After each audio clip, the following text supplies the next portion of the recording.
رمضان كريم كريم كريم شهر عظيم عظيم. Ini juga bulan, masa dalam PKP ini, Ramadan dalam PKP ini merupakan bulan untuk kita lebih banyak meluangkan masa dengan Al-Quran itu sendiri.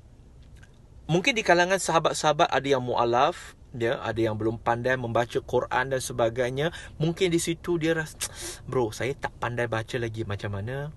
Sahabat-sahabat, peringatan untuk diri saya dan juga sahabat semua, apa kata kita ambil peluang dalam bulan Ramadan ini untuk kita melakukan sesuatu dengan mempelajari Al-Quran. Barangkali kita juga membaca, mentadabur ayat-ayat Quran dalam terjemahan bahasa Melayu, bahasa Cina, bahasa English, bahasa Tamil, bahasa Urdu, apa jua bahasa yang kita nak. So this should be the best time, the best Ramadan ever. Yang ketiga, sahabat semua, mungkin dulu kita ramai dah salah faham. Diingat fasting month telah bertukar menjadi feasting month. Kita bila berpuasa selama 13 jam lebih, tapi bila berbuka bila berbuka je, dia hanya jamak tanpa kasar.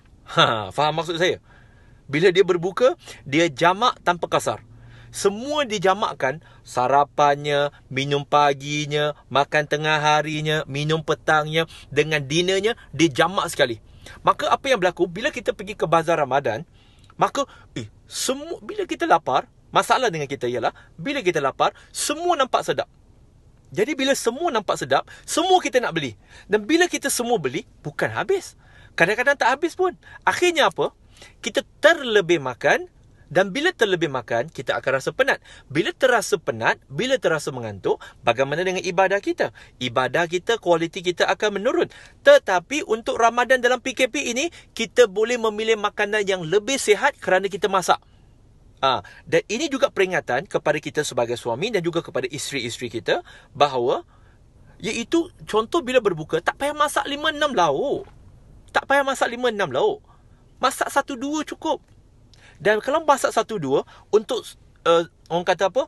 Untuk sahur esok, gunakan makan malam yang sama supaya isteri tak perlu bangun. Gunakan Ramadan ini bukan untuk memasak saja, itu pun ibadah.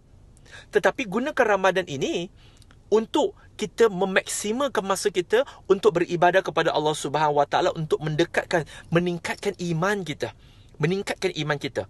Apa yang dimasak pada waktu berbuka, kita simpan. Pagi esok, sahur, kita boleh makan nasi, makan nasi goreng. Tak pun, secara mudah, makan kurma. Dan tahukah sahabat-sahabat semua, Nabi SAW, dia berbuka dengan kurma. Itulah makanan dia saja. Bukan bermaksud kita tak boleh makan benda lain. This is the month, this is the year. Inilah tahun yang di mana kita akan menyambut Ramadan, yang kita boleh plan. Mungkin berita kurang baik untuk sahabat kita yang terlibat dengan bazar Ramadan, kekurangan orang kata apa? Kekurangan rezeki pada tahun ini, tetapi insya-Allah kita ada Tuhan Ar-Razzaq Al-Wahhab. Jadi kita yakin ada hikmahnya. Barangkali Allah Subhanahu Wa Taala menarik sedikit nikmat, tapi Allah beri nikmat dari bentuk yang lain supaya selama ini kita barangkali sibuk di bazar Ramadan sehingga kita tertinggal solat maghrib, tapi kali ini kita tak tertinggal. Barangkali semasa kita berniaga bazar Ramadan, kita mungkin terlepas solat tarawih kerana nak sibuk lah, nak kemas lah dan persiapan untuk esok dan sebagainya. Tapi tahun ini kita tak berbisnes, kita banyak ruang untuk beribadah kepada Allah Subhanahu Wa Taala. قد ذكرتنا صومنا